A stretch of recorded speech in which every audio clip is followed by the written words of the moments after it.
Property investment করার সময় আমাদের কি কি বিষয়গুলো চিন্তা ভাবনা করতে হয় তারপরে ইনভেস্ট করতে হয় সেটা। এটা নিয়ে আমাদের একটা মিথ আছে, সবাই মনে করে যে টাকা থাকলে কোনো প্রপার্টি কেনা যায়। আমার টাকা আছে, আমি যাব কিনবো, কিনে চলে আসবো, কিন্তু টাকাটা আসলে খুবই মানে একটা টোটাল ডিসিশনের 20%, বাকি সময়টায় আরো অনেকগুলো বিষয় কনসিডারেশন দিতে হয়। সেইগুলো নিয়ে আসলে মূলত আজকে আমরা আলোচনা করব।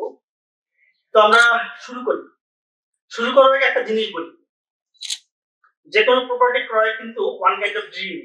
মানুষ স্বপ্ন দেখে যে আমি এটা একটা প্রপার্টি কিনবো বা ফ্ল্যাট কিনবো বা কোনো কমার্শিয়াল স্পেস কিনবো, অনেকে ল্যান্ড কিনে। তো স্বপ্ন তো মানুষ দেখে হচ্ছে তার ভবিষ্যতের ফিউচার প্ল্যানকে সামনে রেখে, কিন্তু দেখা যায় স্বপ্নের দুঃস্বপ্নে পরিণত হয়। কেন পরিণত হয়? কারণ তার আগে কিছু ফ্যাক্টর আছে যেগুলো আমাদের কনসিডার করতে হয় যে কোনো একটা স্বপ্ন বাস্তবায়ন করার জন্য। তো সেইটা যদি আমরা ঠিকমতো কনসিডার না করি, এবং কনসিডার আমরা একা একাই পারবো তা না, এই কনসিডারেশনের জন্য আমাদের এক্সপার্টের ওপিনিয়নও নিতে হবে। তো সেইগুলো নিয়ে আজকে আমরা আলাপ আলোচনা করব। এখন যে আমাদের আজকের যে বিষয়, factors two consider before buying a property, কেন এটা ম্যাটার, আজকের বিষয় হচ্ছে এটা যে কেন এটাকে আমাদের ম্যাটার করতে হবে, এটা নিয়ে আমরা কথা বলবো। এটাকে বোঝার জন্য আমাদের কিছু সিগনিফিকেন্ট টুলস আছে, যে জিনিসগুলো আমাদেরকে কনসিডারেশনে নিতে হবে, তাহলে আমরা বিষয়গুলো বুঝতে পারবো। এক নম্বরে আসেন, সবার আগে চিন্তা করতে হবে যে আমি এটা এফোর্ড করতে পারবো কিনা, আমার বাজেট আছে কিনা। এটা ডিটেইলস আর কথা বলবো আমরা। বাজেট বলে অনেকে মনে করেন যে ওকে ঠিক আছে, আমার 1 কোটি টাকা আছে, আমি একটা ফ্ল্যাট কিনবো, আচ্ছা ঠিক আছে 1 কোটি টাকার মধ্যে একটা ফ্ল্যাট কিনবো। কিন্তু একটা ফ্ল্যাটের দাম আসলে 1 কোটি টাকা না, এটার সাথে আরো অনেকগুলো বিষয় আছে। তো সেগুলো নিয়ে আমরা আসলে সামনে কথা বলবো। তারপর হচ্ছে চুজিং দ্য রাইট লোকেশন। এরপর আসেন প্রপার্টি ইটসেলফ, ডিটেইলস ম্যাটার।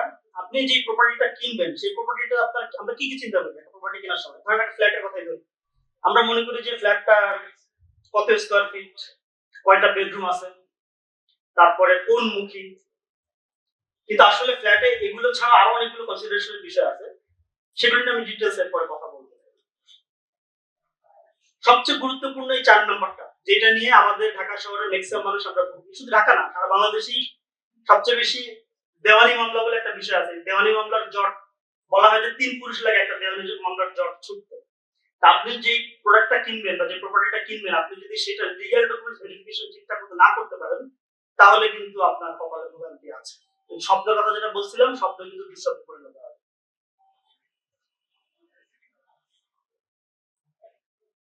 এবার আমরা 5 নম্বর পয়েন্টে যাই। 5 নম্বর পয়েন্টটা হচ্ছে রেপুটেশন ম্যাটারস। কার কাছ থেকে কিনবেন? ডেভেলপার কোম্পানির অভাব নেই, রিহ্যাবে যদি এনলিস্টেড মেম্বারশিপ দেখেন, দেখবেন হাজার পার হয়ে গেছে। তো সবাই তো রিহ্যাবের মেম্বার, সবাই নিশ্চয়ই ভালো কাজ করে। এখন রেপুটেশন কিভাবে মানে দেখবেন ওরা, এই জন্য গতকালকে আমাদের খুব সুন্দর একটা সেশন দিয়েছে আমাদের ডিরেক্টর ল্যান্ড, উনি দিয়েছেন। গতকালকে যারা ছিলেন তারা নিশ্চয়ই দেখেছেন। একটা ডেভেলপার চুজ করার জন্য অনেকগুলো ফ্যাক্টর আছে, কনসিডারেশন নিতে হয়, সেগুলো না হলে কিন্তু বিপদ হতে পারে।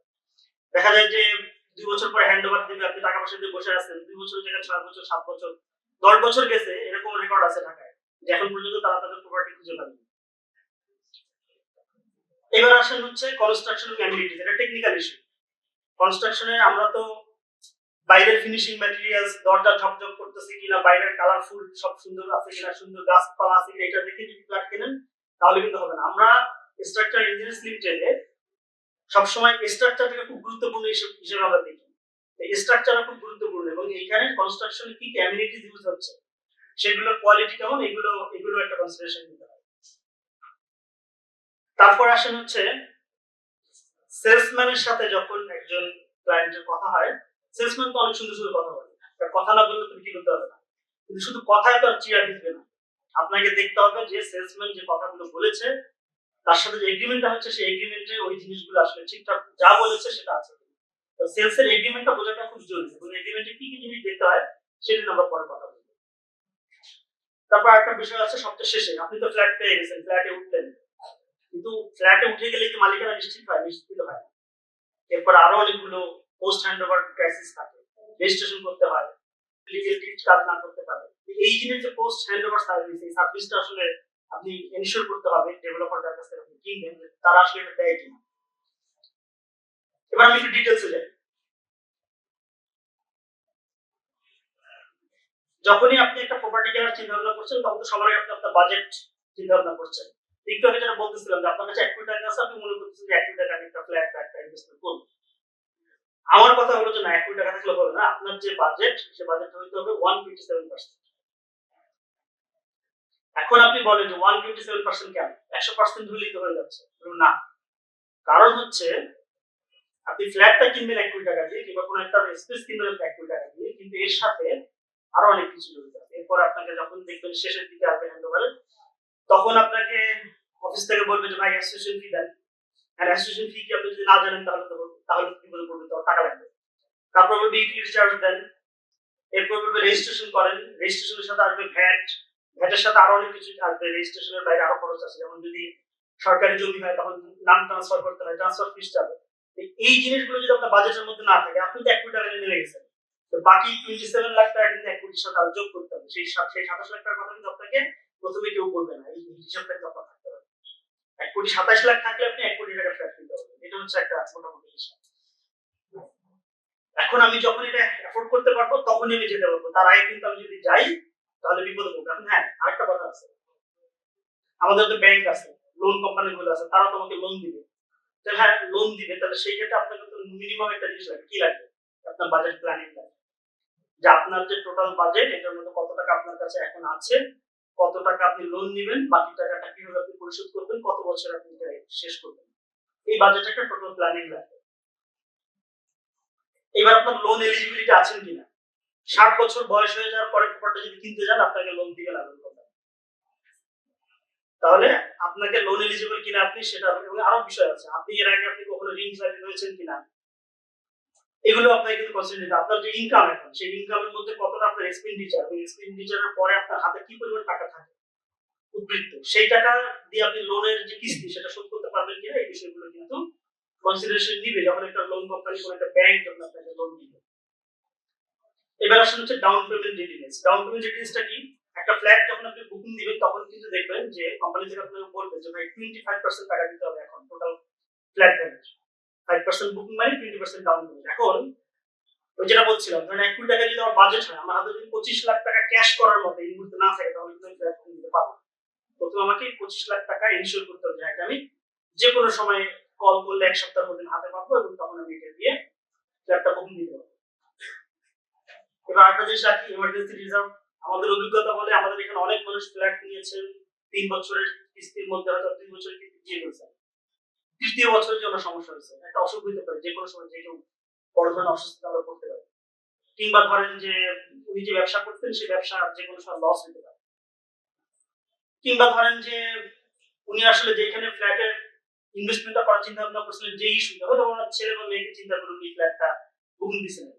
ছেলে মেয়ে ইউনিভার্সিটির শেষের দিকে, তারা এখন বলছে না, তারা দেশে থাকবে না, তারা বিদেশে যাবে। এখন আপনি কি করবেন? তো এই এমার্জেন্সি রিজার্ভটা কিন্তু আপনার রাখতে হবে, কারণ ইমার্জেন্সি রিজার্ভ আপনি জানেন আপনার যে লাইফস্টাইল সেই অনুযায়ী আপনার ইমার্জেন্সি রিজার্ভটা আপনি রাখবেন, ওই অনুযায়ী আপনি ওইটা রেখে বাকি টাকা দিয়ে আপনি ফ্ল্যাট কেনার জন্য চিন্তা ভাবনা করবেন। তারপরে আরেকটা গুরুত্বপূর্ণ জিনিস হচ্ছে লং টার্ম ফাইন্যান্সিয়াল ইমপ্যাক্ট। আপনি যেখানে ইনভেস্ট করছেন, ধরেন আপনি এখন 1 কোটি টাকা দিয়ে কিনতেছেন, 3 বছর পরে এটার দাম যদি 1 কোটি টাকাই হয়, তাহলে কি আপনার লাভ হবে না লস হবে? তাহলে তো এটা নিয়ে কোনো লাভ নেই। তাহলে আপনাকে লং টার্ম চিন্তা করতে হবে যে হ্যাঁ, আমি এখন যেখানে ইনভেস্টমেন্ট করবো এই জায়গাটার ফিউচার ডেভেলপমেন্টটা কেমন। এখন একটা সময় মানুষ আগে কি করতো, আগে কিন্তু নারায়ণগঞ্জ বেসড, মানে আমার যখন ছোট ছিলাম তখন দেখতাম যে আমাদের চাচারা, বাবারা, দাদারা, তারা হচ্ছে ঢাকার বাইরে, মানে হচ্ছে নারায়ণগঞ্জ বেসড এলাকায় ইনভেস্টমেন্ট করতে। এখন কিন্তু এটা সরে গেছে, এখন এটা চলে আসছে এই দিকটা। এখন মানুষ আটি বাজারে ইনভেস্টমেন্ট করে, সাভারের দিকে ইনভেস্টমেন্ট করে। তার মানে আপনি ওইখানে যে প্ল্যানটা করছেন সেটা কিন্তু আসলে শেষ পর্যন্ত ঠিক আছে, এদিকে চলে আসছে। এটা শিফট করতে পারে। এই জিনিসগুলো মাথায় রাখতে হবে, লং টার্ম একটা ফাইন্যান্সিয়াল, যে আমি ভবিষ্যতে আমার জন্য এটা ভালো কিছু হবে কিনা, তাহলে ইনভেস্ট করতে হবে। এবার আমরা যে গল্পটা বলতেছিলাম যে choose the right location. Location আপনাকে আগে চুজ করতে হবে। কি কি বিষয়ের উপর ঠিক করে আপনি লোকেশন চুজ করবেন। লোকেশন যদি আপনি চুজ না করতে পারেন, তাহলে ভবিষ্যতে এই ফ্ল্যাটটি আপনাকে টানতে হবে। একটা হলো আপনাকে প্রথমে দেখতে হবে যে আপনার অ্যাক্সেসিবিলিটি এবং কমিউনিটি কেমন আছে। মানে যে জায়গায় আপনি ফ্ল্যাটটা কিনতেছেন সেখান থেকে আপনার গাড়ি নিয়ে বের হওয়া, ঢোকা, সুযোগ সুবিধা, কোনো গাড়ি না, ধরেন এখন তো মেট্রো আসছে না, মেট্রো থেকে কত দূরে, কিংবা পাবলিক ট্রান্সপোর্ট ইউজ করার মতো সুযোগ সুবিধা আছে কি, এরকম করে আপনি যেখানেই ফ্ল্যাট নেন বা যে কোনো প্রপার্টি ইনভেস্ট করেন না কেন, সেফটি এবং সিকিউরিটি খুব গুরুত্বপূর্ণ। ফিট, আপনি যে কমিউনিটিতে এখন বসবাস করেন কিংবা যাদের সাথে আপনি আড্ডা মারেন, সন্ধ্যার পরে যেখানে যান, যেই ক্লাবে আপনি যান, সেই সারাউন্ডিংটাই কিন্তু আপনার কমিউনিটি, এবং সেই কমিউনিটির সাথে যদি আপনি ফিট না করে দেখেন নতুন একটা জায়গায় চলে গেলেন এবং সেটা আসলে আপনার লাইফ স্পেসে যাচ্ছে না, তাহলে কিন্তু পরবর্তীতে আপনি এই স্পেসটা নিয়ে পরে আপনার ভালো লাগবে না। আপনার নিজের বাসা যদি ভালো না লাগে তাহলে তো বড় বিপদ, তখন আপনি যাবেন কোথায়? এটা বিক্রি করে তখন তাহলে আরেকটা কিনতে হবে। এই জন্য সবাইকে দেখতে হবে যে আমি যে জায়গাটা কিনতে চাই সেই জায়গাটা আমার কমিউনিটি এবং আমার লাইফ স্পেসে যায় কিনা। আর আরেকটা কথা যেটা বলছিলাম আগে, ফিউচার ডেভেলপমেন্ট পটেনশিয়াল, মানে যে জায়গাটা আমি নিতে চাচ্ছি এখন সেটা ভবিষ্যতে এটা আসলে আমাকে কতখানি ফিডব্যাক দিবে বা এই জায়গায় আরো কি কি ধরনের সুযোগ সুবিধা তৈরি হবে, স্কুল, কলেজ, ইউনিভার্সিটি, হাসপাতাল এগুলো কত দূরে আছে, পাবলিক ট্রান্সপোর্ট কত দূরে আছে, এই জিনিসগুলো আমাকে আমার যে স্পেসটা আমি নিতে চাই সেখান থেকে যদি সুবিধা হয় কাছে তাহলে আমি যেতে নিতে পারবো। এবার আমরা 3 নম্বরে আমরা বলছিলাম যে প্রপার্টি ইটসেলফ ডিটেইলস ম্যাটার। ছোট ছোট স্মল ডিটেইলস আপনাকে দেখতে হবে। কি কি দেখতে হবে? আসলে আমরা শুরু করি প্রথম থেকে। 1 নাম্বার হচ্ছে যখনই আপনি কোনো একটা ডেভেলপার কোম্পানির কাছে যাবেন, ওরা আপনাকে একটা লেআউট দিবে বা স্পেসিফিকেশন দিবে যে এই যে ডিজাইন ভাই এরকম হবে, ফ্ল্যাট বা এরকম হবে কমার্শিয়াল স্পেসটা। এখন আপনাকে, আপনি যদি টেকনিক্যালি মানে এই ব্যাপারে জানেন যে এই জায়গাটা স্পেসটা ঠিকমতো ইউজ করা হয়েছে কিনা, তাহলে তো ভালো। আর না হলে আপনি স্পটের সমাধান নিয়ে নেন, সাহায্য নেন যে ভাই ওরা এখানে 1300 স্কয়ার ফিটের ফ্ল্যাট করতেছে, দেখো তো এখানে ওরা 4টা বেডরুম করছে। 1300 স্কয়ার ফিটে 4টা বেডরুম আমরাও জানি যে না এটা আসলে খুবই কোজি হয়ে যাবে, তো ঠিকঠাক আছে কিনা, আলো বাতাসটা ঠিকমতো ইউজ করতে পারছে কিনা। আপনি ঢাকায় হাঁটলে দেখবেন অনেক বিল্ডিং আছে, সাউথে হয়তো তার একটা পাশ আছে কিন্তু সাউথে কোনো জানলা নেই। এখন নিশ্চিত কোনো না কোনো ইঞ্জিনিয়ার সাহেব ডিজাইন করছেন, কোনো না কোনো আর্কিটেক্ট সাহেব ডিজাইন করছেন, এবং কোনো না কোনো ডেভেলপার কোম্পানি এটা করছেন। তার মানে তারা কিন্তু তাদের লাইট এবং তাদের এয়ারটা কিন্তু ঠিকমতো ইউজ করতে পারবে। আপনাকে দেখতে হবে তাদের লেআউট এবং স্পেসিফিকেশন তারা ঠিকমতো করতে পারছে। সাইজ অ্যাকুইজিশন হচ্ছে ওরা আপনাকে বলবে যে ভাই 2000 স্কয়ার ফিটের ফ্ল্যাট, 2000 স্কয়ার ফিটের মধ্যে আসলে 2000 এর মধ্যে কতটুকু ইউজেবল, কতটুকু আপনার বাসার মধ্যে আছে, কতটুকু আপনার ফ্লোরে আছে, কতটুকু অন্য জায়গায় আছে, সেই জিনিসটাকে আপনাকে তার কাছ থেকে বুঝে নিতে হবে। বিল্ড কোয়ালিটি, কোয়ালিটি তো সবার এক না, বিল্ডিং তো সবাই বানাচ্ছে, তাহলে কোয়ালিটি আপনি কিভাবে বুঝবেন? আপনাকে ভিজিট করতে হবে। যখন এই প্রজেক্টটা কনস্ট্রাকশন হবে তখন আপনি যাবেন তারা কি ম্যাটেরিয়ালস ইউজ করতেছে, কি সিমেন্ট ইউজ করতেছে, কি রড ইউজ করতেছে, কি কংক্রিট ইউজ করতেছে, তাদের মেশিনশিপম্যান যারা ওয়ার্কম্যানশিপ যারা করে তাদের অভিজ্ঞতা কেমন, এই সবগুলো জিনিস আপনি কনসিডারেশন নিয়ে তারপরে কিন্তু প্রপার্টি ডিসিশন দিতে হবে। আর একটু যেটা বলছিলাম ভেন্টিলেশন এবং ন্যাচারাল লাইট, তারা ঠিক মতো ভেন্টিলেশন এবং ন্যাচারাল লাইট ইউজ করতে পারছে কিনা সেই জিনিসটা একদম দেখতে হবে। কমপ্লায়েন্স উইথ প্রমিস, বলে একটা করে আরেকটা। বলার সময় বলে যে ভাই সুইমিং পুল দিব, গ্যারেজ দিব, বাজারে ঢুকে দিতে পারবেন, ঠিক আছে, বলবে যে এখানে এত সুন্দর ই দিয়ে দিব আপনাকে, অ্যামিনিটিস দিয়ে দিব, টাইলস, সেগুলো দেখবেন যে একেবারে মিরর পলিশ চায়না থেকে আগত অনেক দামি জিনিস, কিন্তু যখন আপনি হ্যান্ড ওভার দিলেন দেখলেন যে না সবই লোকাল জিনিস এবং আপনাকে ঠিক মতো যা বলতেছিল তা রাখেন, তখন প্রমিস রাখেন। এই জিনিসগুলো কিন্তু আমাকে কনসিডার নিতে হবে, প্রপার্টিতে নিজে যে যে দেখতে হবে যে এটা যা যা বলতেছে সব ঠিকঠাক দিচ্ছে কিনা, এটা ইনশিওর করতে হবে। একটু আগে বলছিলাম সাইজ অ্যাকুরেসি, এটা আমাদেরই একটা বুশের থেকে আমি পেয়েছি। এখানে দেখবেন আমি একটু জুম করে দিচ্ছি, অনেক ছোট তো। এই যে ফ্ল্যাটটা দেখতেছেন টাইপ এ, এই টাইপ এটার মধ্যে এইখানে দেখেন আছে এই জিনিসটা এখানে আছে 1335, 167, 204, আর নিচে আছে 1706 স্কয়ার ফিট।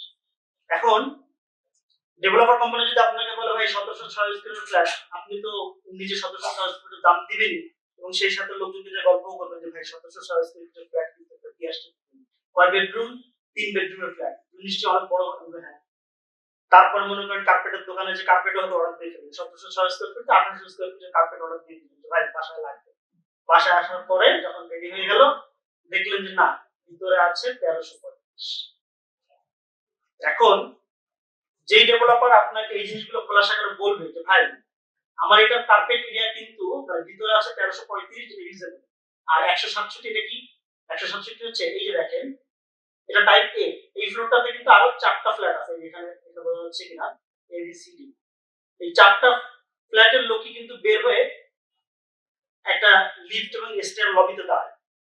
এটা তো 4টা ফ্ল্যাটের লোক ইউজ করতেছে, তার মানে এটা কমন, আমরা 4 জন মানুষ মিলে এটা ইউজ করতেছি। তো এখানে যে সিঁড়িটা আছে সেটা আমরা 4টা পরিবার মিলে ইউজ করতেছি, একটা লিফট থাকবে, সেই লিফটটা আমরা 4টা পরিবার ইউজ করতেছি। এখন এই যে জায়গাটার যে বিল্ড আপ করা হলো, এইটার টাকাটা কে দিবে? এটা তো নিশ্চয়ই ডেভেলপার দিবে, এটা আপনাদের জন্য বানানো হয়েছে। এই জিনিসটা আমরা ভাগ করে 4টা ফ্ল্যাটের মধ্যে আমরা দিয়ে দিচ্ছি, এটা হলো 147। আর 204টা কি? 204 হলো আপনি যখন এই বাসাটা ঢুকছেন, বাসা ঢোকার সময় একটা ড্রাইভওয়ে দিয়ে ঢুকছেন, সেখানে একটা সিকিউরিটি পোস্ট ছিল যেখানে আপনার বাসার সিকিউরিটি গার্ডটা ছিলেন। আপনার ড্রাইভার গাড়িটা পার্ক করে এরপরে নিচে যে তার একটা সিটিং রুম আছে সেখানে বসছেন। এরপরে যখন বিদ্যুৎ চলে যায় তখন একটা জেনারেটর রুম আছে। এই জিনিসগুলো করতে গেলে এইগুলো কিন্তু আমরা বানিয়ে দিই আপনাদের জন্য, আপনাদের সুবিধার জন্য। কিন্তু আপনাদের ফ্ল্যাটের মধ্যে তো এটা এই জিনিসটা না, কিন্তু আপনারা ইউজ করতেছেন এই ফ্ল্যাটের 1335 ইউজ করার জন্য এই 167 এবং 204 এটার জন্য। এখন আমি যখন আপনাকে ভেঙে বলে দিব পুরো বিষয়টা, ভাই 706 স্কয়ার ফিটের ফ্ল্যাট 158 মিটার স্কয়ার মিটার, এটার মধ্যে এইটুকু আপনি ব্যবহার করতে পারবেন না, এইটুকু এইভাবে কমন ইউজ করবেন, তখন তো আপনার সাথে আমার কোনো দ্বন্দ্ব নেই, তাই না? কিন্তু যদি না বলে একবার আপনাকে আমি 706 স্কয়ার ফিটের ফ্ল্যাট বিক্রি করে দিই, পরে তো আপনি এসে আমাকে 3 বছর পরে ধরবেন আর অন্য বদনাম করে বেড়াবেন যে এরা লোক ভালো না, এরা একটা বলে দেয় আর একটা। এটা গেল সাইজ অ্যাকুরেসি যেটা বলতেছেন। এবার আমরা আসি লিগ্যাল ভেরিফিকেশন। আমি যদি লিগ্যালের লোক না, তারপরেও এটা খুবই গুরুত্বপূর্ণ, কারণ বাংলাদেশের মানুষ সবচেয়ে বেশি পস্তায় এটা নিয়ে। লিগ্যাল ভেরিফিকেশন আপনি যখন করবেন কি কি দেখবেন? এক নাম্বার দেখবেন টাইটেল ডিড। কারণ আপনি যদি না বুঝেন, ওকে, আপনার পরিবারের মধ্যে যদি কোনো উকিল সাহেব থাকে কিংবা যদি প্রফেশনাল কোনো উকিল যারা হচ্ছে জমি জমা নিয়ে কাজ করে তাদের সাথে পরিচয় থাকে, ওকে, তাকে একটা ফি দেন, তাকে দেখান যে ভাই এই প্রপার্টিটা আমি কিনতে চাই, এটা টাইটেল ডিড হচ্ছে এটা, মূল দলিল এটা। মূল দলিল উনি দেখে আপনাকে অবজারভেশন দিন যে হ্যাঁ ওখানে এখন যাদের কাছ থেকে ডেভেলপার পাওয়ার নিয়ে কাজটা করতেছে তাদের আসলে এই মূল দলিলটা ঠিক আছে। 2 নাম্বার দেখবেন খতিয়ান। এই খতিয়ান কিন্তু খুব গুরুত্বপূর্ণ। খতিয়ানের মধ্যে কিন্তু নানা রকমের কারচুপি হয়।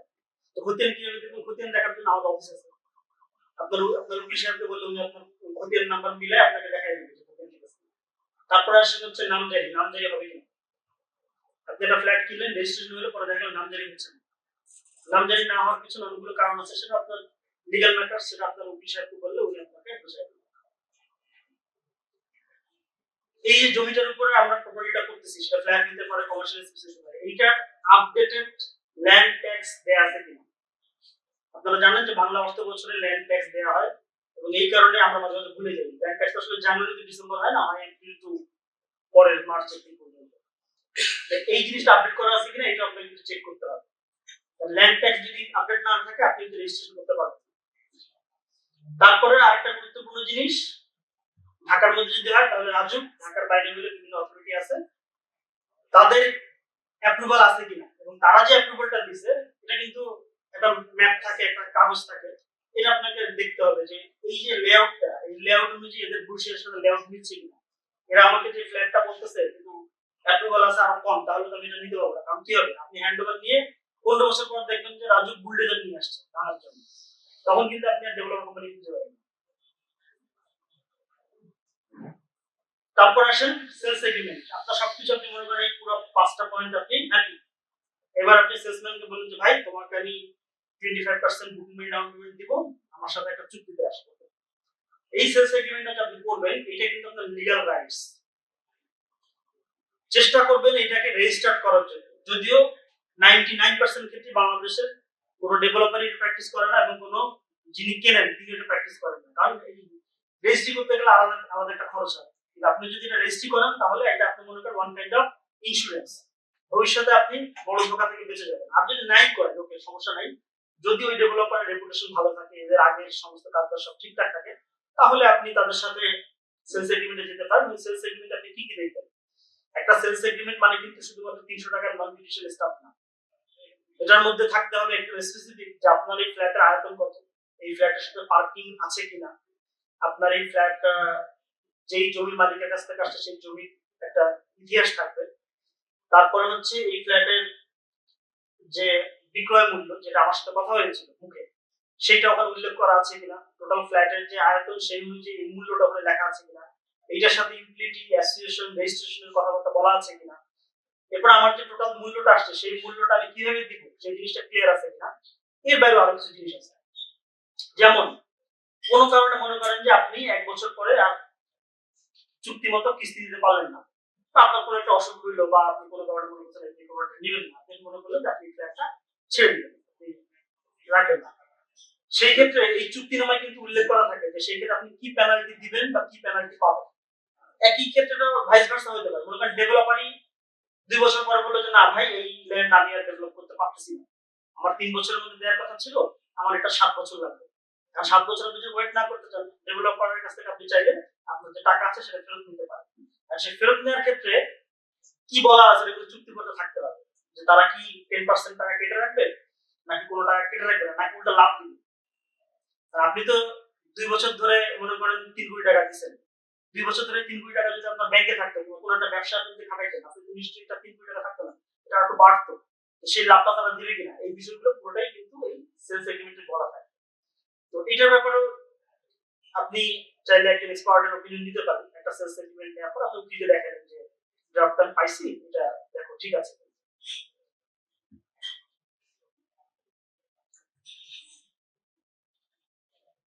যেটা বলতেছিলাম যে যেই ডেভেলপারের কাছ থেকে আমরা কিনবো বা যে মালিকের কাছ থেকে আমরা কিনবো তাদের রেপুটেশনটা কেমন, এইটা কিন্তু আমাদেরকে একটু খোঁজ নিতে হবে। গতকালকের সেশনে ওইটা স্যার বলেছিলেন, রেপুটেশন আপনি কেমন নেবেন খোঁজ, রেপুটেশন খোঁজ নেওয়ার খুব সবচেয়ে সহজ বুদ্ধি হলো যে বলে না যে এই ভদ্রলোক খুবই ভদ্রলোক, কিন্তু এখন এই ভদ্রলোক যে কতখানি ভদ্রলোক এটা বলতে পারবেন সবচেয়ে ভালো কে, ওই ভদ্রলোকের বাসায় যে ভদ্র মহিলা আছে উনি। এখন এই ডেভেলপার যে খুবই ভালো ডেভেলপার এটা কে বলতে পারবে, বলতে পারবে হচ্ছে এই ডেভেলপার আগে যে সমস্ত ফ্ল্যাট বিক্রি করেছেন, যাদের যাদের কাছ থেকে উনি জমি নিয়েছিলেন, তাদের সাথে ওনার আচরণ কি, তাদের সাথে ওনার কমিটমেন্ট কি, এগুলো ঠিকঠাক ছিল কি। এটা যদি ঠিক থাকে তাহলে বোঝা যায় না ওকে ভদ্রলোক আসলে ভদ্রলোক।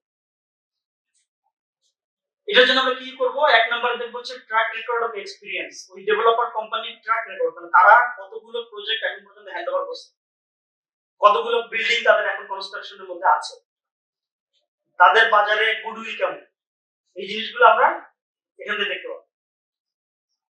এবার আসা হচ্ছে ইন্ডাস্ট্রি ক্রেডেনশিয়াল। একটা ইন্ডাস্ট্রিতে যখন আপনি 10 বছর বিজনেস করবেন, 15 বছর বিজনেস করবেন, ওই ইন্ডাস্ট্রিতে যারা আছেন এই বিজনেসে তারা কিন্তু সবাই মোটামুটি আপনার সম্পর্কে ধারণা পেয়ে যায় এই লোক আসলে কেমন। তা আপনি চাইলে মনে করেন যে একটা ডেভেলপার এবিসি, 3টা ডেভেলপার আছে, আপনি এ ডেভেলপারের সম্পর্কে জানতে চান, আপনি বি আর সি কে জিজ্ঞেস করেন, কিছু না কিছু তারা বলবি ভালো মন্দ হবে, সেখান থেকে তারা ধারণা পাবেন যে ডেভেলপার এ আসলে কেমন। আর সবচেয়ে ভালো হলো পরের মুখে ঝাল না খেয়ে নিজের মুখে ঝাল খাওয়া, সেটার জন্য কি করতে হবে, সাইট ভিজিট করতে হবে আর প্রজেক্টে যেতে হবে।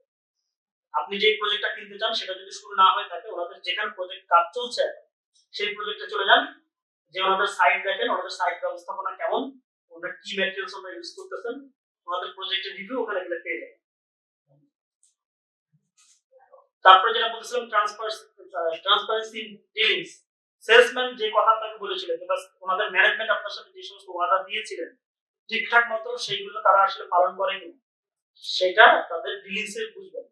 মানে একটা লোক যখন চুরি করে তখন তার চোখে মুখে ফুটে ওঠে যে দেয়ার ইজ সামথিং ফিশি, তো সেটা আপনি কিন্তু তার সাথে ডিল করলে 2 ঘন্টা কথা বললে বুঝে নেবেন যে তার এটা কেমন। আর কাস্টমার টেস্টিমোনিয়াল সবচেয়ে গুরুত্বপূর্ণ, এটা ওনার যারা ক্রেতা তারা আমার সম্পর্কে কি বলে, এই ডেভেলপারের যে ক্রেতাগণ আছেন তারা ডেভেলপারের সুনাম করেন না দুর্নাম করেন, যদি দুর্নাম করেন তাহলে বুঝতে হবে যে আপনি ওই দিকে যাইতেছেন, আপনি যদি মনে করেন যে না বেশ ভালোই সুনাম করতেছেন তাহলে আপনি রিস্ক নিতেই পারেন। ট্রান্সপারেন্সি ডিলিংস যেটা বলতেছিলাম সেটা একটা ছোট্ট একটা উদাহরণ দিই। আপনারা সবাই জানেন একটা প্রপার্টি নিয়ে আপনাদের রেজিস্ট্রেশন করতে হবে, রেজিস্ট্রেশনের খরচটা কে দেয়, স্বাভাবিকভাবে যিনি ক্রেতা তিনি দেন। এই রেজিস্ট্রেশনের মধ্যে কিন্তু অনেকগুলো পার্ট আছে, আমরা এগুলো জানি না, স্ট্যাম্প ডিউটি আছে, গেইন ট্যাক্স আছে, লোকাল গভর্নমেন্ট ট্যাক্স আছে, এরকম ছোট ছোট পার্টের মধ্যে টাকাটা নেয়, আমরা একবারই জানি যে 13% 14% টাকা নেয়, হ্যাট আছে। এখন এই যে রেজিস্ট্রেশনের খরচ, এই সবটাই কি আসলে কাস্টমারের কাছ থেকে নেওয়ার কথা? বাংলাদেশের প্র্যাকটিস বলে যে হ্যাঁ কাস্টমারের কাছ থেকে নিয়ে এরপর দেয়া, কিন্তু কিছু ডেভেলপার আছে যারা দেখবেন এই একটা জিনিস আছে এখানে দেখেন, এআইটি হচ্ছে অ্যাডভান্স ইনকাম ট্যাক্স। একটা প্রপার্টি যখন বিক্রি হয়, ইনকামটা আসলে কে করলো? যিনি বিক্রি করলেন তিনি, না যিনি কিনলেন তিনি? নিশ্চয় যিনি বিক্রি করছেন তিনি প্রপার্টি কিছু লাভ রেখেই তো বিক্রি করছেন। তার মানে এই যে অ্যাডভান্স ইনকাম ট্যাক্স, এটা একটা গেইন ট্যাক্স, এই ট্যাক্সটা আসলে দেওয়ার কথা ডেভেলপমেন্ট। এখন আজকে আপনি জিনিসটা জানলেন, এরপর আপনি যখন প্রপার্টি কিনতে যাবেন, আপনি জিজ্ঞেস করবেন সেলসম্যানকে যে ভাই রেজিস্ট্রেশনের সময় আমার এআইটি কে দিবেন? দেখবেন ও প্রথমে এক কথা ধাক্কাতেই মোটামুটি আপনার কাছ থেকে ট্রান্সপারেন্সি হয়ে যাবে, যেন ঠিক আছে স্যার এটা আমরাই দিব, না দিলে কিভাবে দিব এটা জানাচ্ছি। তো এটা কিন্তু সবাই প্র্যাকটিস করে না, ইনশাআল্লাহ আমরা করি। এই জন্য জোর গলা বলতে পারছি যে এসিএল কিন্তু প্রথম থেকেই অ্যাডভান্স ইনকাম ট্যাক্স যেটা, এটা আমাদের এমডি স্যারের ফিলোসফি। উনি এটা কখন বলেন যে না এটা তো আমার টাকা, আমাকে দিতে হবে, আমি এটা ক্লেম করছি। এবং আমরা কিন্তু এটা সবসময়, এবং আমাদের কাস্টমাররা অনেক সময় মানে কি হয়ে যায়, মানে সারপ্রাইজ হয়ে যায়, কি বলে রেজিস্ট্রেশন আমি করবো, আমি টাকা দেবো, হ্যাঁ আপনি দিবেন, আপনার অংশ আপনি দিবেন, আর অ্যাডভান্স ইনকাম দেবেন, টাকাটা কিন্তু কম না। এটা প্রজেক্ট টু প্রজেক্ট ভ্যারি করে, 50,000 টাকা থেকে 2 লাখ 3 লাখ 5 লাখ 10 লাখ টাকাও হয়, যেটা একটা ফ্ল্যাটের এগেইনস্টে আপনাকে দিয়ে। কনস্ট্রাকশন এবং অ্যামিনিটিজ, প্রথমে দেখবেন কনস্ট্রাকশনের কোয়ালিটি দেখার জন্য কি করতে হবে, ওই যে আগে বলছিলাম রড সিমেন্ট দেখতে হবে, বালি দেখতে হবে, তাদের ওয়ার্কম্যানশিপের কি অবস্থা, তাদের কর্মীরা কিরকম এক্সপিরিয়েন্স, ইঞ্জিনিয়ার সাহেব আছেন কি না। অনেক জায়গায় আছে একজন ইঞ্জিনিয়ার সাহেব হয়তো 10টা সাইট চালাচ্ছে, এভাবে তো আসলে কনস্ট্রাকশন হওয়ার কথা না।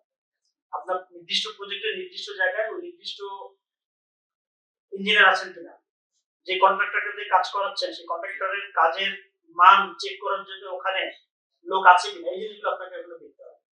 ম্যাটেরিয়ালস, আমরা তো জানি একটা কনস্ট্রাকশন জিনিস হচ্ছে কমন ম্যাটেরিয়ালস, রড সিমেন্ট বালি, এগুলো আসলে তারা প্রত্যেকে নিচ্ছে, এগুলো ব্র্যান্ড কি, এগুলো বাজার আসলে ভালো কিনা খারাপ কিনা, এই জিনিসগুলো দেখে আমাদেরকে তখন ডিসিশন নিতে হবে। একটা হ্যান্ড ওভার নিচ্ছেন মনে করেন 2020 সাল, এখন 2025 সাল, 5 বছরে কিন্তু এর মধ্যে অনেকগুলো মেইনটেনেন্স এর কাজ করতে হয়েছে। আর এই মেইনটেনেন্স এর কাজটাকে আপনি নিজের পক্ষ থেকে করছেন, নাকি ওই আশেপাশের বাসা থেকে, ধরেন যে পাশের রোডের সাইডে যে ইলেকট্রিকের দোকান থেকে ইলেকট্রিশিয়ান নিয়ে আসছেন, প্লাম্বার নিয়ে আসছেন, তাদের দিয়ে করিয়েছেন। আপনার বিল্ডিং যিনি বানিয়েছেন, যে কোম্পানি, তার কাছে যদি এই আফটার সেল সার্ভিস দেওয়ার মতো, মেইনটেনেন্স দেওয়ার মতো লোক যদি না থাকে, লোকবল, তাহলে বুঝবেন যে আপনি ভবিষ্যতে কিন্তু এই বিল্ডিং কে পস্তাবেন। কারণ এটা একটা বড় হ্যাসেল। রাত 2টার সময় আপনার ইলেকট্রিসিটি বন্ধ হয়ে যাবে, দেখা গেল সকালবেলা অফিসে যাবেন, শাওয়ার খুলছেন, অর্ধেক গোসল করছেন, এরপর পানি বন্ধ। এখন এইগুলো বিপদ থেকে বাঁচার জন্য তাহলে কি করতে হবে, আপনাকে ওই ডেভেলপারের সাথে জানতে হবে যে ওদের এই মেইনটেনেন্স করার মতো লোকগুলো আছে। ইনশাআল্লাহ আমাদের আছে, আমরা 24/7 আমাদের 24 ঘন্টার মধ্যে যে কোনো সময় আমাদের ফোন দিলে আমাদের টিম আছে যারা হচ্ছে উপস্থিত আছে। এবং আরো মজার ব্যাপার হলো আমাদের এমডি স্যার মাঝে মাঝে ঘোরেন যে আমার 20 বছর 30 বছরের পুরনো কোন বিল্ডিং এর রং নষ্ট হয়ে গেছে। এইটা তো স্যারের দায়িত্ব না, আমাদেরও দায়িত্ব না। 20 বছর আগে প্রজেক্ট হ্যান্ডওভার দিয়ে আসছি ভাই, আজকে কথা। কিন্তু আমরা চেষ্টা করি যে এই বিল্ডিংটা, মানে আমরা সম্পর্কটা ধরে রাখার চেষ্টা করি, আমরা চেষ্টা করি ওই বিল্ডিংটার মেইনটেনেন্সটা আজীবন দিয়ে দিই। স্যার একটা কথা বলে সবসময় হ্যান্ডওভার, যে সম্পর্কটা আজীবন রাখেন, আপনি আমার সাথে সম্পর্ক রাখবেন কিনা সেটা আপনি চিন্তা করেন, আমি রাখার জন্য রাখি। তো এরকম যদি কমিটমেন্ট থাকে এবং মেইনটেনেন্স সার্ভিস দেওয়ার মতো যদি অ্যাবিলিটি থাকে, যে কোম্পানিগুলো আছে, অনেকেরই আছে, শুধু আমাদের আছে আমি বলবো না, অনেকেরই আছে, আপনারা যখন একটা প্রপার্টি কিনবেন তখন এই জিনিসগুলো দেখবেন, দেখে ওই অনুযায়ী তখন আপনারা সিদ্ধান্ত নেবেন। সেলস এগ্রিমেন্টে যেটা বলছিলাম, টোটাল প্রাইস ব্রেকডাউন, আপনার কাছ থেকে যত টাকা ডেভেলপার নিবে ফ্ল্যাট বা প্রপার্টি এগেইনস্টে, পুরো টাকাটার ব্রেকডাউন আপনাদের দেয়া আছে কিনা দেখবেন, এবং সেটা দিন তারিখ উল্লেখ থাকবে যে কত তারিখের মধ্যে কত টাকা আপনি দিবেন এবং কি দেওয়ার পরে কি হবে, এইটার পরে কোনটা, এটার পরে কোনটা, ইনস্টলমেন্ট কতগুলো পাবেন, লোন নিতে গেলে তারা পেপারস ডকুমেন্টস কি কি দিবে, এই জিনিসগুলো কিন্তু এই টোটাল প্রাইস ব্রেকডাউনে থাকবে। সাথে থাকবে একটা পেমেন্ট শিডিউল, যে আপনি অমুক দিন বুকিং দিয়েছেন, এরপরে এতদিন পর আপনি ডাউন পেমেন্ট দিবেন, তারপরে প্রত্যেক মাসে অথবা 3 মাসে অথবা 2 মাসে অথবা 4 মাস পর পর কিভাবে দিবেন সেটা আপনার সাথে ওনার কথা হবে, ওই অনুযায়ী পুরোটা রাইট ডাউন করা থাকবে যে আপনি পেমেন্ট শিডিউল এরকম হবে, এইভাবে পেমেন্ট দিয়ে যেতে হবে। আর একটা জিনিস থাকবে ওইটার মধ্যে, পেমেন্ট যদি আপনি কোনো কারণে মিস করেন তাহলে আপনার জন্য কি পানিশমেন্টের ব্যবস্থা আছে। এবং ধরেন আপনি পেমেন্ট অ্যাডভান্স দিচ্ছেন, মানে আপনার দেওয়ার কথা হচ্ছে ডিসেম্বর মাসে, এখন জুন মাসে আপনি টাকা দিয়ে দিচ্ছেন, তাহলে আপনি আগে দিলেন, সেটার জন্য আপনি কোনো রিওয়ার্ড পাবেন কিনা, এই জিনিসগুলো কিন্তু ওখানে লেখা থাকবে। আরেকটা গুরুত্বপূর্ণ জিনিস হ্যান্ডওভার টেক, যেটাতে ম্যাক্সিমাম মানুষ ফেল করে, ম্যাক্সিমাম ডেভেলপার। আমি আপনাকে বলছি ভাই 2028 সালের জুন মাসে আপনাকে প্রজেক্টটা হ্যান্ডওভার দেব, এবং সেই 2028 সাল পার হয়ে 30-32 যে ট্যাক্সে কিন্তু আমি হ্যান্ড ওভার দিতে পারিনি। এখন যদি না পারি তাহলে সেক্ষেত্রে ডেভেলপার হিসেবে কোনো পানিশমেন্ট আছে? পানিশমেন্টটা কিরকম? পানিশমেন্ট হচ্ছে এই যে ধরুন আপনি তো একটা প্রপার্টি কিনছেন মনে করেন 3 কোটি টাকা দিয়ে এবং আপনি প্ল্যান করছেন যে আপনি 28 সালের জুন মাসে এখানে বসবাস করা শুরু করবেন, কিংবা আপনি এটা ভাড়া দিবেন। ধরলাম ভাড়াই দিবেন, ভাড়া দিলে মনে করেন আপনি 50,000 টাকা মাসে ভাড়া পাবেন। তাহলে আপনি 28 সালে তো ফ্ল্যাট পান নাই, 28 সালের 6 মাস, তার মানে 3 লাখ টাকা অলরেডি লস। 29 সালের 1 বছর 6 লাখ টাকা লস। এই যে আপনি লস গুলো গুনতেছেন আপনি ফ্ল্যাট না পাওয়ার পরে, এই পেনাল্টিটা আসলে ডেভেলপার দিবে কিনা সেটা কিন্তু এই সেলস এগ্রিমেন্টের মধ্যে উল্লেখ করা থাকবে যে সে যদি সময় মতো হ্যান্ড ওভার না দিতে পারে তাহলে মাসে মাসে আপনাকে কত টাকা সে পরিশোধ করবে। এই জিনিসগুলো অবশ্যই ভালো করে চেক করে নেবেন। স্পেসিফিকেশন এবং ইনক্লুশন এই জিনিসটা আপনাদেরকে প্রথমে যখন একটা ব্রোশার দেখায় দেখবেন সেটা শেষের দিকে পৃষ্ঠায় কিছু হিজিবিজি লেখা আছে যেগুলো খালি চোখে দেখা যায়, অনেক টার্মস এন্ড কন্ডিশন। এবং আমাদের তো টার্মস এন্ড কন্ডিশন না পড়ে আমরা সবকিছু করতে অভ্যস্ত। এবং আমাদের এমন রেকর্ড আছে আমরা এগ্রিমেন্ট সাইন করার পর কাস্টমার সামনে দেখি এগ্রিমেন্ট আপনি বলছেন সাইন। এখন আপনাকে অবশ্যই কিন্তু স্পেসিফিকেশন ইনক্লুশনটা দেখে নিতে হবে, দেখলে যে আপনি বুঝবেন না, আপনি বুঝবেন না। এটার জন্য আপনাকে এক্সপার্টের অপিনিয়ন নিতে হবে যে এখানে স্পেসিফিকেশন যেগুলো আছে সেগুলো কি ঠিকঠাক আছে কিনা এবং ওরা যেটা বলতেছে সেটা আমাকে আবার ঠিকঠাক দিবে কিনা এই জিনিসটা বুঝে নেওয়ার দায়িত্ব আপনার। আমি এটা নিয়ে আরেকটু পরে ডিটেইলস আরেকটু বলবো। গুরুত্বপূর্ণ জিনিস হচ্ছে ক্যান্সেলেশন এবং রিফান্ড টার্মস। মনে করেন আপনি একটা ফ্ল্যাট নিয়েছেন, কিস্তি দিতেছেন 1 বছর, এখন আর পাচ্ছেন না, আপনি ফ্ল্যাটটা ক্যান্সেল করবেন। আপনি ক্যান্সেলেশনের শর্ত, অনেক ডেভেলপার আছে হয়তো এগ্রিমেন্টের মধ্যে লিখে রাখবেন যে 50% টাকা কেটে রাখা হবে যখন আপনি ফ্ল্যাট নেবেন না। এটা কি সম্ভব? আপনি যে এগ্রিমেন্ট সাইন করছেন তার মানে তো সম্ভব। আপনি যদি সাইন না করতেন তাহলে বলতে পারতেন যে সম্ভব না। তাহলে আপনাকে কিন্তু এগ্রিমেন্টটা অবশ্যই পড়ে নিতে হবে। সেখানে ক্যান্সেলেশনের ক্লজে কি বলা আছে যে আমি যদি ক্যান্সেল করি তাহলে আমার পেনাল্টি কি হবে এবং আমি কতদিনের মধ্যে আমার যে জমা টাকা আছে সেটা ফেরত পাবো, এটাও কিন্তু ওখানে লেখা থাকে। আইন আছে যে 90 দিনের মধ্যে অথবা ফ্ল্যাটটি বিক্রি হওয়ার পর টাকাটা ফেরত দিতে হবে। সেটা আসলে যথাযথভাবে এটা করে কিনা সেটা আপনি খোঁজ দিবেন। সেল করে স্যার? যাক, থ্যাংক ইউ স্যারকে একটা ধন্যবাদ দেন। স্বাধীন আমাদের একজন ক্লায়েন্ট উনি বলেছেন যে সেল করে, অনেকেই করে স্যার, শুধু সেল করে না। আচ্ছা যাক, লিগ্যাল রেজিস্ট্রেশন। আপনি ফ্ল্যাট কিনছেন, টাকা নিছেন, ফ্ল্যাট উঠে দিচ্ছেন, রেজিস্ট্রেশন দিচ্ছেন, ওরা ভাই থাকেন, আপনি তো বসবাস করতেছেন, সমস্যা নেই। কিন্তু যতদিন পর্যন্ত এই ফ্ল্যাটে রেজিস্ট্রেশন প্রসেস কমপ্লিট না হয় ততদিন আপনি এটা ওনার না, যে কোনো সময় আপনাকে কিন্তু যে কেউ কাজ করতে পারে। তো আপনাকে এটা লিগ্যাল রেজিস্ট্রেশন দিতে পারবে কিনা ডেভেলপার, সেটার জন্য আগে বলতেছিলাম যে লিগ্যাল ডকুমেন্ট দেখবেন একজন এক্সপার্ট, একজন উকিলের তত্ত্বাবধানে, উনি আপনাকে বলবেন যে হ্যাঁ ভাই সমস্যা নেই, এই ফ্ল্যাট রেজিস্ট্রেশন হবে। এর মাঝখানে আরো কিছু জিনিস আছে ছোটখাটো, আমি একটু বলে দিই। যেমন ধরেন যে অনেক ডেভেলপার আছে জমি মালিকের কাছ থেকে পাওয়ার নিয়ে জমিটা নেয়, নেওয়ার পর এটাকে লোন রাখে, মর্টগেজ রাখে। মর্টগেজ থাকলে কিন্তু রেজিস্ট্রেশন হবে না। অনেক সময় ফ্ল্যাট বানায়, ফ্ল্যাটও মর্টগেজ রাখে এবং সেই ফ্ল্যাট ব্যাংকের কাছ থেকে টাকা এনে আপনার কাছে বিক্রি করে। তাহলে আপনাকে কিন্তু এগুলো একটু খোঁজ নিতে হবে। আমি যে ফ্ল্যাটটা কিনতে যাচ্ছি মনে করেন যে 7A 8ম তলার লিফটের সাথে A নাম্বার টাইপ আমি ফ্ল্যাটটা কিনতে যাচ্ছি, ভাই এটা এনইসি দেন। এনইসি হচ্ছে নন ইনকামমেন্ট সার্টিফিকেট। এটা আপনাকে একটু ওর কাছে চেয়ে নিতে হবে। আপনি না চাইলে আপনার উকিল দিতে চাওয়াবেন ভাই এটা দেন, ওইটা পাইলে আপনি বুঝবেন যে না ঠিক আছে আমার এটা লোন টোন নাই, মোটামুটি ফ্রেশ, আমি টাকা দিলে পরে রেজিস্ট্রেশন ঝামেলা হবে।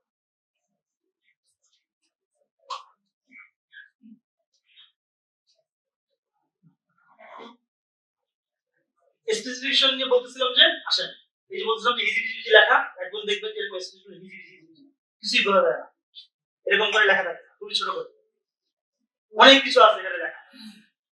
আমি এখান থেকে কয়েকটা পয়েন্ট জাস্ট একটু আপনাকে মানে আমি বড় করে দেখাচ্ছি। এখানে দেখেন, এখানে একটা আছে মেইন ফ্লোর। আমাদের যে মেইন ফ্লোরটা হবে, এই মেইন ফ্লোরে যে টাইলসটা আমরা দেব, টাইলসের মাপ কি হবে? মাইক বলতেছে 600 mm বাই 600 mm। কি রকম টাইলস হবে? Mirror polish. এই যে এটা mirror polish tiles, mirror polish হবে এবং এটা কি চায়না অথবা ইকুইভ্যালেন্ট, মানে চায়না থেকে ইম্পোর্টেড হতে পারে অথবা ওই মানের বাংলাদেশি হতে পারে। প্রাইস কি হবে? এটা খুব গুরুত্বপূর্ণ, এই জিনিসটা কেউ দেখে। সবাই শুধু বলবে যে এত ভাই এত সাইজের mirror polish China equivalent price দেবো। ভাই দামটা কত? চায়না ইকুইভ্যালেন্ট টাইলস তো 70 টাকা থেকে শুরু হয়েছে 2000 টাকা পর্যন্ত আছে। দামটা বলেন, দামটা বলতে চায় না। আমরা বলি যে ভাই আমার দাম হচ্ছে 120 টাকা, এর মধ্যে আমি তোমাকে দিব পারছি। তারপরে ধরেন যে এবার আসেন দরজা। দরজার যে চৌকাঠ থাকবে সেই চৌকাঠ কিসে হবে? বলতেছি টিক চাম্বল হবে, অথবা বলা আছে হার্ডউড। চাম্বল ছাড়াও আরেক মানে সেগুন ছাড়াও। কোথা থেকে আসবে? এটা ইম্পোর্টেড ফ্রম মালয়েশিয়া। তার মানে আমি কিন্তু স্পেসিফিক করে দিচ্ছি যে আমি এই কাঠের চৌকাঠ লাগাবো এবং এটা এই জায়গা থেকে আসবে, এবং সেটার যে ডোর সেটার প্রাইস হলো কত টাকা? ৫,৫০০ টাকা। এবং আরো একটা মজার জিনিস আমি সাথে দিয়ে দিচ্ছি, যেটা কেউ দিবে না আপনাকে, লক। দরজাতে একটা লকও থাকে, সেই লকটার দাম কত হবে সেটা কিন্তু উল্লেখ করে দিচ্ছি। স্পেসিফিকেশনটা একদম স্পেসিফাইড হতে হবে, এটা হলো আসলে মূল বক্তব্য। আপনি যখন একটা স্পেসিফিকেশন দেখবেন, একটা আদর্শ স্পেসিফিকেশনের মধ্যে এই জিনিসগুলো একেবারে স্পষ্ট বলা থাকে। দেখেন আমি যে আমার কিচেনে আমি কি করবো, একটা ওয়ার্কটপ দিব, এটা কত ইঞ্চি ঠিক হবে বলা আছে, 2 ইঞ্চি ঠিক। এই 2 ইঞ্চিকে আমি যদি 1.5 ইঞ্চি করি তাহলে আমার এখানে লাখ টাকা বাড়বে, এটা বলা আছে। এটা আমি কোথেকে আনবো? অর্ডারটা ইন্ডিয়া থেকে আসবে। কত টাকার মধ্যে? 400 টাকা পার স্কয়ার ফিট। তারপরে একদম এরকম স্পেসিফিক হইতে হয় স্পেসিফিক। আমি শুধু কয়েকটা উদাহরণের জন্য 3-4টা দেখাচ্ছি। এন্ট্রান্স ডোর যেটা এটা এটা একটা হচ্ছে আপনার ভিতরে মানে প্রবেশের যে মূল দরজা একটা ফ্ল্যাট লিফট থেকে নামার পরে, এটার দাম হবে 15,000 টাকার মধ্যে। এটা মালয়েশিয়া থেকে ইম্পোর্টেড হবে, এটা সলিড উড থাকবে। আর এটা হচ্ছে যে লকটা থাকবে সেটার দাম হবে 3,000 টাকা। এই জিনিসগুলো কিন্তু একেবারে স্পেসিফিক না থাকলে আপনি কিন্তু পরবর্তীতে ঠকে যাওয়ার যথেষ্ট সম্ভাবনা আছে। আপনারা যখন একটা ফ্ল্যাট বা স্পেস বুকিং দিবেন তখন এই স্পেসিফিকগুলো খুব ভালো করে থরলি চেক করে নেবেন। পোস্ট হ্যান্ডওভার যে রেসপন্সিবিলিটি, সেটার মধ্যে সবার আগে হচ্ছে যখন এই প্রজেক্টটা আমি হ্যান্ডওভার নিব তখন তারা একটা অ্যাসোসিয়েশন করে দেয়। যদি না করে দেয় তাহলে কি হবে?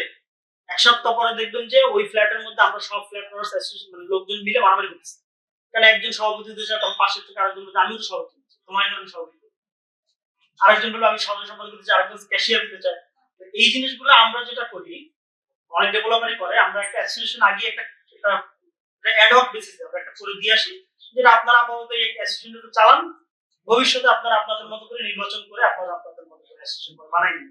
তো তাতে কি হয়, প্রাইমারি যে সমস্যাগুলো সেইগুলো তারা কিন্তু খুব স্বাভাবিকভাবে সামনে নিতে পারে। Monthly maintenance charge. আমার এক কলিগ আছেন, উনি ধানমন্ডিতে একটা ফ্ল্যাটে থাকেন। ওনাদের ওই বিল্ডিংটা এক একটা ফ্লোরে 8টা করে ফ্ল্যাট, সব মিলে ওখানে ফ্ল্যাট আছে 50+। ওনাদের মেইনটেনেন্স চার্জ নাকি মাসে 6,000 টাকা করে নেয় অ্যাসোসিয়েশন। কোনোভাবে হিসাব মিলে না, 6,000 টাকা অ্যাসোসিয়েশন কি কেন না ব্রেকডাউন দেয় না, মানে এই 6,000 টাকা দিয়ে অ্যাসোসিয়েশন নেয়। আমি বললাম ভাই আপনাদের কি অ্যাসোসিয়েশন নির্বাচন না? বলে কি না, গত 10 বছর ধরে হচ্ছে না। তখন তাদের ঠিকই আছে, 10 বছর ধরে তারা এরকম করে 6,000 টাকা করে নিচ্ছে। হিসাব করেন যে কি পরিমাণ টাকা তারা নিচ্ছে এবং তাদের কোনো অ্যাকাউন্টেবিলিটি নেই। এখন আপনি যখন একটা ফ্ল্যাটে থাকবেন তখন আপনাকে কিন্তু অ্যাকাউন্টেবিলিটি এনশিওর করতে হবে যে আমি যে মান্থলি মেইনটেনেন্স চার্জটা দিচ্ছি, তো এই মেইনটেনেন্স চার্জে কি আছে? এটার মধ্যে আছে হচ্ছে আপনার দারোয়ানের বেতন, আপনার ওখানে যে ডিজেল ইউজ হয় আপনার জেনারেটর চালানোর জন্য, আপনার কমন স্পেসে যে কিছু লাইট ইউজ হয়, এইগুলোর যে চার্জগুলো সেটা কিন্তু এই মেইনটেনেন্স চার্জ থেকে দেওয়া হয়। এবং সেটা আপনারা অ্যাসোসিয়েশন যদি খুবই সাউন্ড হয় তাহলে তারা কিন্তু এটা মাসে মাসে বলে দেয় ভাই আমার এই খরচ হয়েছে। এবং নরমালি আমরা যেটা বুঝি এটা একটা ফিক্সড হওয়ার কথা না, কারণ বিদ্যুৎ বিল ফিক্সড না, এক মাসে একরকম আসে। আমার ডিজেল তো একই রকম যাওয়ার কথা না, তার মানে আমার অ্যাসোসিয়েশন ফান্ড ফিক্সড হওয়ার কথা। যারা আসলে অ্যাকাউন্টেবল এবং যারা হচ্ছে এই জিনিসটার ব্যাপারে ফ্রেশ থাকতে চান, স্বচ্ছ থাকতে চান, তারা কিন্তু এই জিনিসগুলো এনশিওর করে।